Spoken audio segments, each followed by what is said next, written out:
Jones, and today is Thursday, June 18th. This is Caffeine TV, your daily news brief, here to take you through 3 headline numbers in just 3 minutes, giving you a different take on everything from housing policy to the Real Housewives. The first number of today is 9, as in the number of black congregants who were shot by a lone white gunman in a historic African-American church in Charleston, South Carolina last night. Now, members of the Emmanuel AME Church had gathered for a prayer meeting when they were joined by a young white man in his 20s who participated in services for an hour before standing up, opening fire, and beginning his killing spree.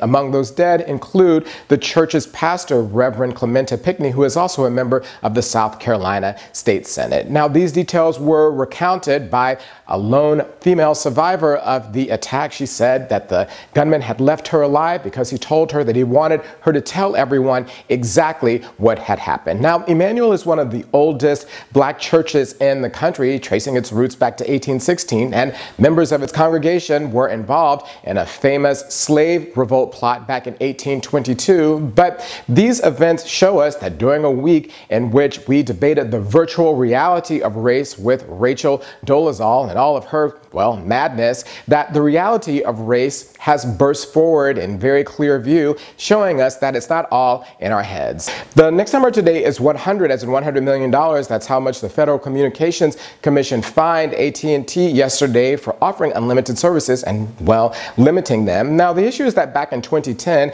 AT&T ended unlimited data services, except for all of those who already had one. But according to the FCC, once a person with an unlimited data plan reached 5 gigabytes of data, AT&T would basically slow it down as to not be unusable, and ended up making billions of dollars on pocketing the difference. Now, all of this just underscores why net neutrality is so important. It's really clear that data service providers want to slow down the internet to a certain speed and then have us pay them in order to speed it up again. Well, honestly, this isn't the first time that AT&T has been found to be defrauding its customers. Also recently, AT&T was fined for charging its customers for services that they didn't know that they had or had even asked for. So honestly, if you're one of those people who get a bill with one of those blue and white globes on it, like Santa Claus's list, you might want to check it twice. The last number today is 10, as in $10, underscoring the impact that a group of women who organized on the internet earlier this year have had. Yesterday, the U.S. Secretary of the Treasury,